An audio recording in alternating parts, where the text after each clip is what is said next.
అని చెప్పని సత్యవర్ధన్ అని చెప్పని అతను న్యాయస్థానానికి పోయి న్యాయస్థానం ముందు వాంగ్మూలం ఇచ్చి బలవంతంగా నాతో పెట్టించినటువంటి కేసు నేను దాన్ని విత్డ్రా చేసుకుంటున్నాను అని చెప్పినటువంటి సందర్భంలో న్యాయస్థానం ఆ తీర్పుని ఈ రోజుకి వాయిదా వేసి ఈరోజు తీర్పు వెలువడించేటటువంటి తరుణంలో మరొక అక్రమమైనటువంటి కేసు, అన్యాయమైనటువంటి కేసు, ఒక ఫ్యాబ్రికేటెడ్ కేసుని ఈరోజు వల్లభనేని వంశీ మీద పెట్టి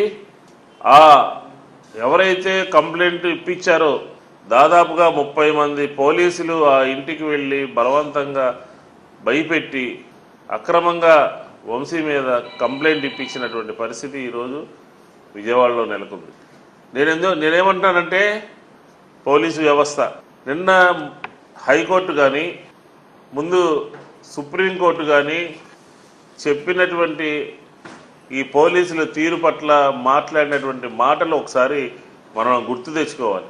ఏకపక్షంగా చట్టాన్ని చేతిలో తీసుకుని ప్రజల యొక్క హక్కుల్ని, పౌరుల యొక్క హక్కుల్ని హరిస్తూ ఒక ఫ్యాబ్రికేటెడ్ కేసులు పెడుతున్నటువంటి పరిస్థితి ఈరోజు ఆంధ్ర రాష్ట్రంలో నెలకొన్నది అని చెప్తాం. ఈరోజు మొన్న మీరు పెట్టించినటువంటి తెలుగుదేశం పార్టీకి సంబంధించినటువంటి పెట్టినటువంటి కేసే ఆ కంప్లైంట్ ఇచ్చిన అతనే విత్డ్రా చేసుకున్నాడు. విత్డ్రా చేసుకున్నటువంటి సందర్భంలో మళ్ళీ ఒక కేసు తీసుకొచ్చి ఆయన మీద ఎస్సీ అట్రాసిటీ కేసుని పెట్టి అరెస్ట్ చేయడం, ఆ చట్టాన్ని ఏ రకంగా దుర్వినియోగం చేస్తున్నారు. రాజకీయ వ్యవస్థ అంటే భయం లేదు, చట్టాన్ని చేతిలో తీసుకుంటున్నారు. ఆఖరికి న్యాయమూర్తుల్ని, న్యాయ వ్యవస్థని కూడా తప్పుదారి పట్టించే విధంగా ఆంధ్రప్రదేశ్లో వ్యవహరిస్తున్నారు అని చెప్పని కూడా ఈ సందర్భంగా చెప్పచ్చు. దీంతో సరిపోదు.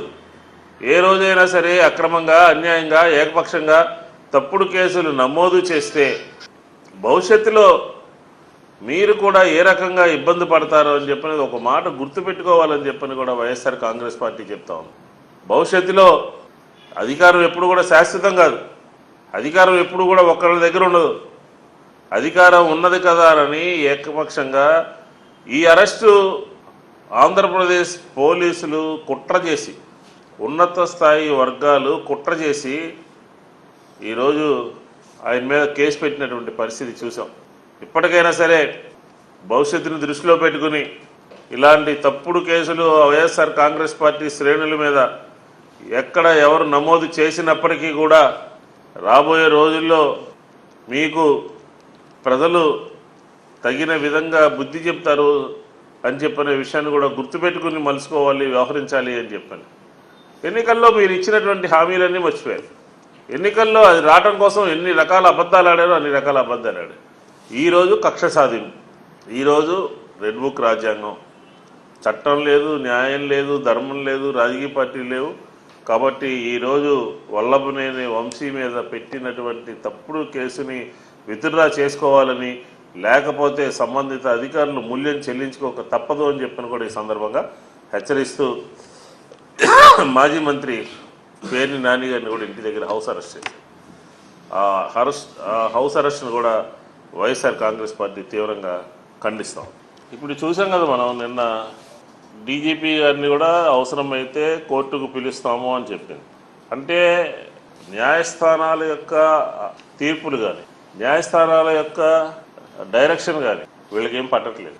వీళ్ళకి పడుతున్నదల్లా, వీళ్ళు నడుస్తున్నదల్లా ఏ రాజ్యాంగం ప్రకారం నడుస్తున్నారో మనందరికీ కూడా నిన్నటి కోర్టుల ద్వారా అర్థమైపోయిందని చెప్పడం కూడా చెప్పి, డీజీపీ స్థాయి అధికారిని, పోలీస్ బాస్ని కోర్టుల ముందుకు పిలుస్తామో అని చెప్పిందంటే పోలీసు యంత్రాంగం చట్టాన్ని ఏ విధంగా ఉల్లంఘిస్తుందో,